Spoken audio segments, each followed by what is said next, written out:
Toji was only in 9 episodes out of the 59 so far in all of JJK. Yet despite this, he inspired thousands of people to go to the gym, became one of the most loved characters despite in all honesty being a brutal killer, and is pretty much the reason why the whole verse went to hell with the culling games. So today I want to explain why there will never be another Toji. Now look, I know everybody and their nan has made a Toji video and I was honestly considering not doing it, but literally right, last week I was at the gym and I'll be honest, I myself have started following some Toji workout, okay? So I was at a bench, right? And then I look over to a guy to my left, he's also doing his workout on the bench. And underneath him, right, underneath that bench, his phone is playing a video. And what is on that video is literally a video of Toji. So I was like, yeah, cool, this is a sign. I have to make this video. There's loads of different reasons why Toji is so popular, but the best place to begin is when he was first introduced and we get this cold line. 星漿体暗殺1枚噛まないかもう全員じゃねえ向こうに入ったんでな今は伏黒だいいぜその話受けてやる Immediately we're kind of hooked because obviously Zenin and Fushiguro, right? Interesting. And then in the next episode, Toji is seen now and again pretty briefly, but it's clear that one, this guy is smart because he knows that he needs to wear down Gojo, and he's just definitely got a bit of aura about him. But look, in all honesty, right, if you can remember when you first watched season 2, like he's planning to take out Gojo, who we'd seen from season 1, who's literally the strongest. And Gojo lived, right, because he's set in the past, so Toji must be cooked. But of course, this is not the case. Toji goes on to drop one of the most legendary beatdowns, smoking Gojo, plus multiple plot twists, supposedly not only killing Gojo at the time, but then in the same episode headshotting the kind girl Riko at this wholesome moment. Like, who saw that coming? And that was the important turning point, right? In 3 episodes, this guy had gone from who the hell is he to oh my days, this guy is the GOAT. Now, there is a couple reasons why I think Toji became so liked, despite being a complete cold-blooded murderer in all honesty. One is that Toji is of course just straight hands, right? He has no cursed energy, so it's basically quote unquote a normal person. Obviously, I know he's got the heavenly pack and he's fucking cracked and nobody's doing that in real life, right? But it does make him a lot more realistic compared to everybody else in the verse who's using cursed energy. And despite this, he is clearly still insanely strong and unique, as explained here. 全員当時天与呪縛によって呪力が一般人並みになるケースはいくつか見てきたけど、呪力が完全にゼロなのは世界中探しても彼一人だった。彼の面白い点はそれだけじゃない。全員当時は呪力ゼロにもかかわらず五感で呪霊を認識できた。呪力を完全に捨て去ることで肉体は一線を画し、逆に呪いの耐性を得たんだよ彼は。彼を研究したかったが振られてしまう。 And like, look, I love a character like this, and I feel like a lot of people do, right? I think of people like Levi or Rock Lee or Might Guy, right? They are all pretty much just straight hands and are extremely strong and well respected in their verses, despite being in, you know, animes where, for example, in AOT you've got the Titans and everything, and in Naruto there's all kinds of crazy powers that people have. Especially when you compare like Toji to somebody like Rock Lee, for example, what they have in common is it's something that is seen as a weakness or lacking something, right? But they turn it on their head. For example, Toji obviously has no cursed energy, but this heavenly pact means that he's insanely strong and he's like an invisible man, so they can't detect him very easily. Rock Lee, for example, he can only use taijutsu. He's got no ninjutsu or genjutsu.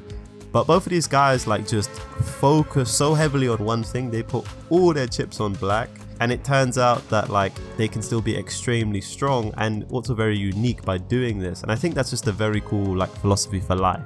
Of course though, like Toji, his relatability and all these cool traits is also increased by the fact that he's just Wedge. It's like, look, you have a character who's mad strong, smart, got some aura, only uses his hands, and has some insane physique. Like, yeah, that's gonna inspire a load of people and get this guy having some serious level of hype. But with Toji, it does go deeper than that. So he was literally hated by his entire family because he had no cursed energy. Their ideology is literally stated as, they say, if you're not a member of the Zenin family, you are not worthy as a Jujutsu sorcerer. And if you're not a Jujutsu sorcerer, you're not worthy as a human being. These guys have some serious prejudice problems. I mean, they would even throw him into this pit as a kid where cursed spirits would come and try and kill him. Yet Toji used all of this pain and trauma to basically just become a beast, right? He's like the definition of like a living winter arc. And everybody loves that character trope, right? You know, the whole world goes against you, you turn your back on the world, right? It's just a great trope. And I think with Toji, what's like very cool is obviously he became the strongest within the Zenin clan without a shadow of a doubt, right? And credit to one of the coldest lines in season 3 for confirming this.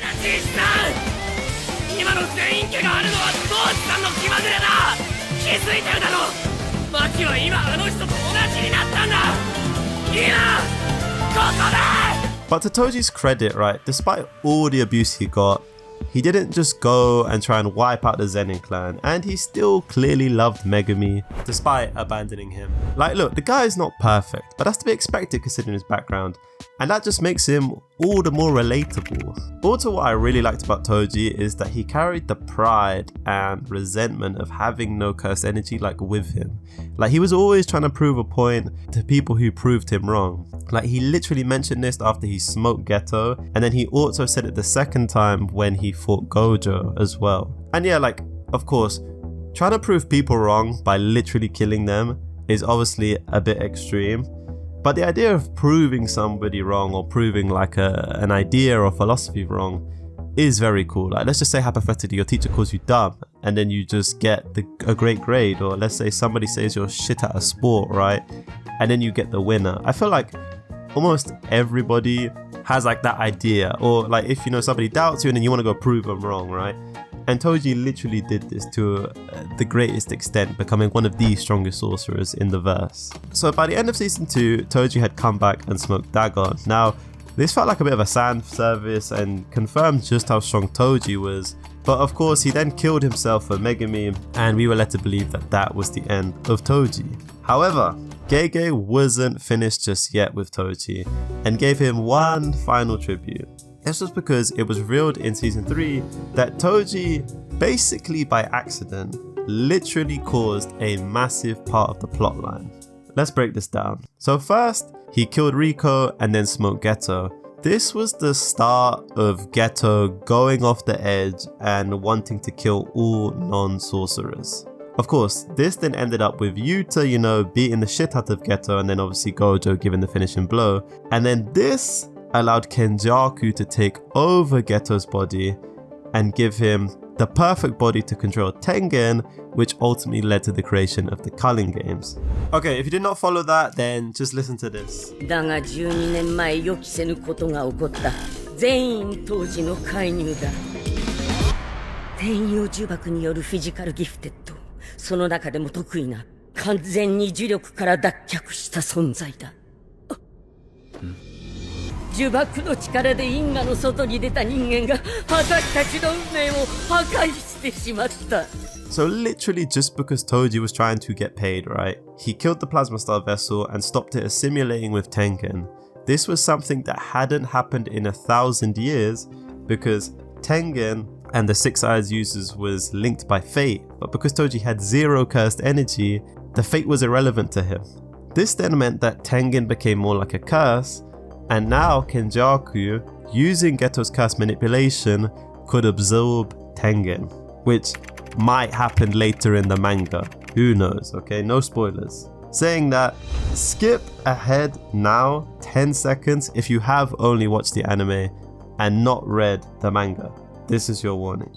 Not only that, but Toji is literally the dad of Megumi, who is Sukuna's perfect vessel. So yeah, this is why I don't think we'll ever see another character like Toji. Someone who had so little screen time, yet was not only able to impact the story so much in multiple different ways, but also just have like a massive impact on the real world. Obviously inspiring loads of people to go into the gym and just become massively loved and like an iconic character. Gege clearly loved this guy, and I don't blame him. But Gege was also inspired by loads of other IRL references when making JJK. So if you want to check out every single one, then click here to watch.